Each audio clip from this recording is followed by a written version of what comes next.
Morning. How are you? It's been great, hasn't it? I've been blown away by the whole thing. In fact, I'm leaving.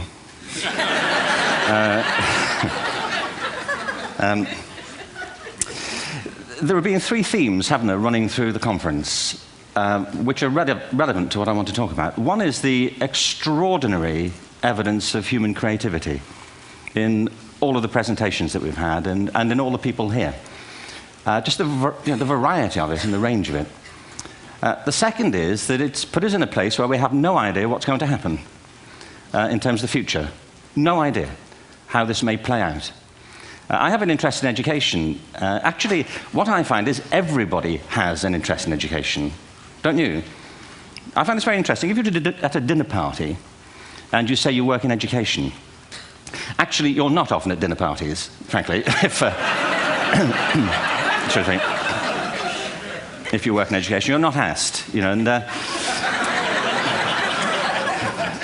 you're never asked back, curiously. That's I think it strikes me. But if you are, and you say to somebody, they say, what do you do? And you say, you work in education, you can see the blood run from their face. They think, oh my God, why me? It's my one night out all week. But if you ask people about their education, they pin you to the wall. Because it's one of those things that goes deep with people. Am I right? Like religion and money and other things. So I have a big interest in education, and I think we all do. We have a huge vested interest in it, partly because it's education that's meant to take us into this future that we can't grasp. If you think of it, children starting school this year will be retiring in 2065. Nobody has a clue, despite all the expertise that's been on parade for the past 4 days, what the world will look like in 5 years' time. And yet we're meant to be educating them for it. So the unpredictability, I think, is extraordinary. And the third part of this is that we've all agreed, nonetheless, on the really extraordinary capacities that children have, their capacities for innovation. I mean, Serena last night was a marvel, wasn't she? Just seeing what she could do. And she's exceptional, but I think she's not, so to speak, exceptional in the whole of childhood. What you have there is a person of extraordinary dedication who found a talent. And my contention is all kids have tremendous talents, and we squander them pretty ruthlessly. So I want to talk about education, and I want to talk about creativity. My contention is that creativity now is as important in education as literacy, and we should treat it with the same status. Thank you.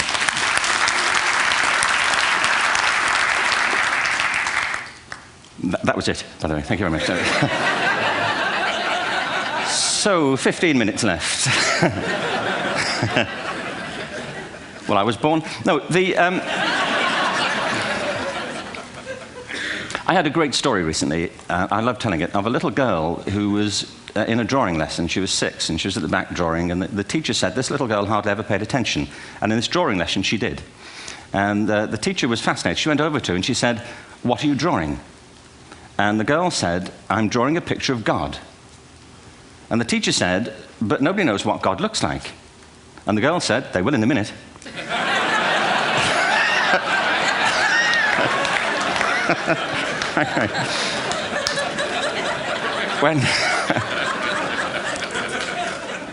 When my son was 4 in England, actually he was 4 everywhere, to be honest. I mean, if we're being strict about it, wherever he went, he was 4 that year. But he was in the Nativity play. Do you remember the story? No, it was big. It was a big story. Mel Gibson did the sequel. You may have seen it. I don't know. It was Nativity 2. But James got the part of Joseph, which we were thrilled about. We consider this to be one of the lead parts. We had the place crammed full of agents in T-shirts. James Robinson is Joseph. He didn't have to speak, but do you know the bit where the 3 kings come in? They come in bearing gifts, and they bring gold, frankincense, and myrrh. This really happened. We're sitting there, and they, I think, just went out of sequence. Because we talked to the little boy afterwards and said, are you okay with that? And they said, yeah, why was that wrong? They just switched. I think that was it. Anyway, the 3 boys came in, little 4-year-olds with tea towels on their heads, and they put these boxes down. The first boy said, I bring you gold. And the second boy said, I bring you myrrh. And the third boy said, Frank sent this.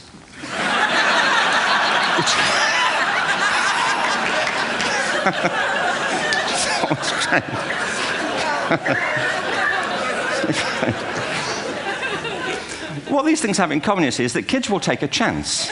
If they don't know, they'll have a go. Am I right? They're not frightened of being wrong. Now, I don't mean to say that being wrong is the same thing as being creative.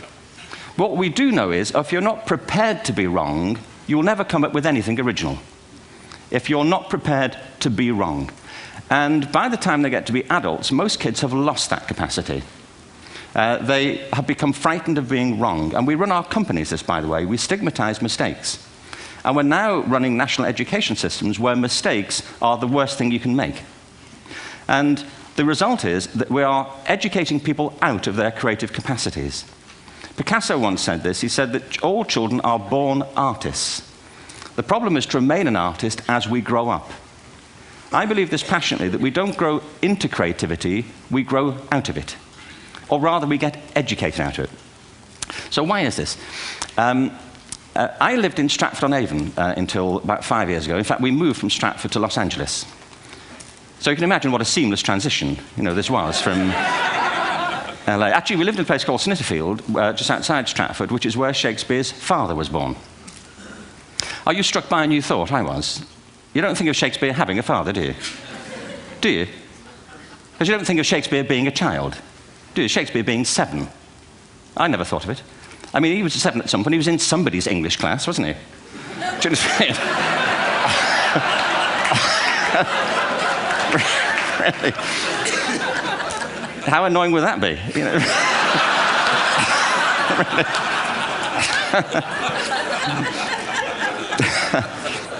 Must try harder. Being sent to bed by his dad to Shakespeare. Go to bed now, to William Shakespeare, and put the pencil down, and stop speaking like that. It's confusing everybody.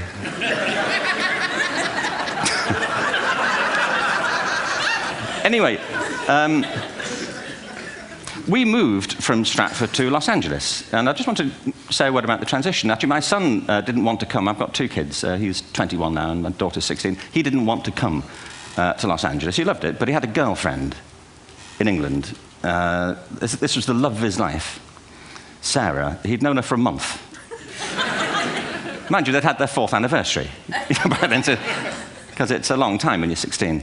Anyway, he was really upset on the plane. He said, "I'll never find another girl like Sarah." And we were rather pleased about that, frankly, because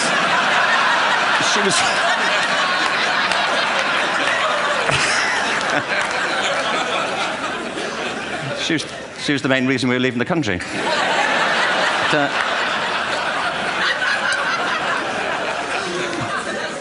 But something strikes you when you move to America and when you travel around the world. Every education system on Earth has the same hierarchy of subjects. Everyone, doesn't matter where you go. You think it would be otherwise, but it isn't. At the top are mathematics and languages, then the humanities, and the bottom are the arts, everywhere on Earth. And in pretty much every system, too, there's a hierarchy within the arts. Art and music are normally given a higher status in schools than drama and dance. There isn't an education system on the planet that teaches dance every day to children the way we teach them mathematics. Why? Why not? I think this is rather important. I think maths is very important, but so is dance. Children dance all the time if they're allowed to. We all do. We all have bodies, don't we? Did I miss a meeting? I think... Truthfully, what happens is, as children grow up, we start to educate them progressively from the waist up. And then we focus on their heads, and slightly to one side. If you were to visit education as an alien and say, what's it for, public education, I think you'd have to conclude, if you look at the output, who really succeeds by this, who does everything they should, who gets all the brownie points, who are the winners, I think you'd have to conclude the whole purpose of public education throughout the world is to produce university professors, isn't it? They're the people who come out the top, and I used to be one, so there, And I like university professors, but, we shouldn't hold them up as the high watermark of all human achievement. They're just a form of life. Another form of life.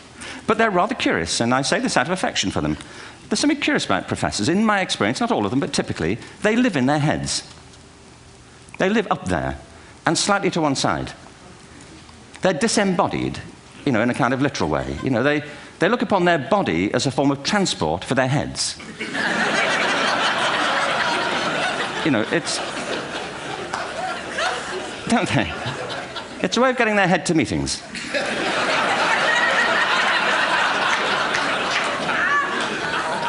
If you want real evidence of out-of-body experiences, by the way, get yourself along to a residential conference for senior academics and pop into the discotheque on the final night. And there you will see it, grown men and women writhing uncontrollably off the beat. Waiting till it ends so they can go home and write a paper about it. Now, our education system is predicated on the idea of academic ability. And there's a reason. The whole system was invented around the world. There were no public systems of education really before the 19th century. They all came into being to meet the needs of industrialism. So the hierarchy is rooted on two ideas. Number one, that the most useful subjects for work are at the top. So you were probably steered benignly away from things at school when you were a kid, things you liked, on the grounds you would never get a job doing that. Is that right? Don't do music, you're not going to be a musician. Don't do art, you won't be an artist. Benign advice, now profoundly mistaken. The whole world is engulfed in a revolution. And the second is academic ability, which has really come to dominate our view of intelligence because the universities designed the system in their image. If you think of it, the whole system of public education around the world is a protracted process of university entrance. And the consequence is that many highly talented, brilliant, creative people think they're not, because the thing they were good at school wasn't valued or was actually stigmatized. And I think we can't afford to go on that way. In the next 30 years, according to UNESCO, more people worldwide will be graduating through education than since the beginning of history. More people. And it's the combination of all the things we've talked about, technology and its transformational effect on work, and demography and the huge explosion in population. Suddenly, degrees aren't worth anything. Isn't that true? When I was a student, if you had a degree, you had a job. If you didn't have a job, it's because you didn't want one. And I didn't want one, frankly. So, but now, kids with degrees are often heading home to carry on playing video games because you need an MA, where the previous job required a BA, and now you need a PhD for the other. It's a process of academic inflation, and it indicates the whole structure of education is shifting beneath our feet. We need to radically rethink our view of intelligence. We know three things about intelligence. One, it's diverse. We think about the world in all the ways that we experience it. We think visually, we think in sound, we think kinesthetically, we think in abstract terms, we think in movement. Secondly, intelligence is dynamic. If you look at the interactions of a human brain, as we heard yesterday from a number of presentations, intelligence is wonderfully interactive. The brain isn't divided into compartments. In fact, creativity, which I define as the process of having original ideas that have value, more often than not, comes about through the interaction of different disciplinary ways of seeing things. The brain is intentionally, by the way, there's a shaft of nerves that joins the two halves of the brain called the corpus callosum. It's thicker in women. Following on from Helen yesterday, I think this is probably why women are better at multitasking. Because you are, aren't you? There's a raft of research, but I know it from my personal life. If my wife is cooking a meal at home, which is not often, thankfully, but if she's doing... No, she's good at some things. But if she's cooking, she's dealing with people on the phone, she's talking to the kids, she's painting the ceiling, she's doing open heart surgery over here. If I'm cooking, the door is shut, the kids are out, the phone's on the hook. If she comes in, I get annoyed. I say, Terry, please, I'm trying to fry an egg in here.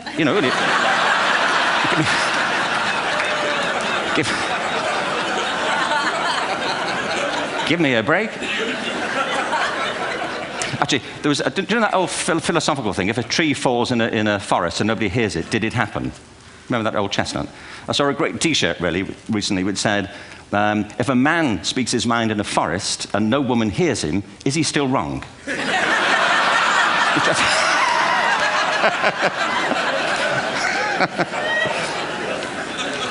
And the third thing about intelligence is it's distinct. I'm doing a new book at the moment called Epiphany, which is based on a series of interviews with people about how they discovered their talent. I'm fascinated by how people got to be there. It's really prompted by a conversation I had with a wonderful woman who most people have never heard of. She's called Gillian Lynn. Have you heard of her? Some have. She's a choreographer, and everybody knows her work. She did Cats. and Phantom of the Opera. She's wonderful. I used to be on the board of the Royal Ballet in England, as you can see. And anyway, Jill and I had lunch one day. I said, how'd you get to be a dancer? And she said it was interesting. When she was at school, she was really hopeless. And the school in the 30s wrote to her parents and said, we think Gillian has a learning disorder. She couldn't concentrate, she was fidgeting. I think now they'd say she had ADHD. Wouldn't you? But this was the 1930s, and ADHD hadn't been invented, at this point, so it wasn't an available condition. People weren't aware they could have that. Anyway, she went to see this specialist. So this oak-panelled room, and she was there with her mother, and she was led and sat on this chair at the end, and she sat on her hands for 20 minutes while this man talked to her mother about all the problems Gillian was having at school. And at the end of it, because she was disturbing people, her homework was always late and so on, little kid of 8, in the end, the doctor went and sat next to Gillian and said, Gillian, I've listened to all these things that your mother's told me. I need to speak to her privately. So he said, wait here, we'll be back. We won't be very long. And they went and left her. But as they went out the room, he turned on the radio that was sitting on his desk. And when they got out the room, he said to her mother, just stand and watch her. And the minute they left the room, she said she was on her feet, moving to the music. And they watched for a few minutes, and he turned to her mother, and he said, Mrs. Lynn, Gillian isn't sick. She's a dancer. Take her to a dance school. I said, what happened? He said, she did. I can't tell you how wonderful it was. We walked in this room, and it was full of people like me. People who couldn't sit still. People who had to move to think. Who had to move to think. They did ballet, they did tap, they did jazz, they did modern, they did contemporary. She was eventually auditioned for the Royal Ballet School. She became a soloist. She had a wonderful career at the Royal Ballet. She eventually graduated from the Royal Ballet School, found her own company, the Gillian Dance Company, met Andrew Lloyd Webber. She's been responsible for some of the most successful musical theatre productions in history. She's given pleasure to millions, and she's a multi-millionaire. Somebody else might have put her on medication and told her to calm down. Now, I think...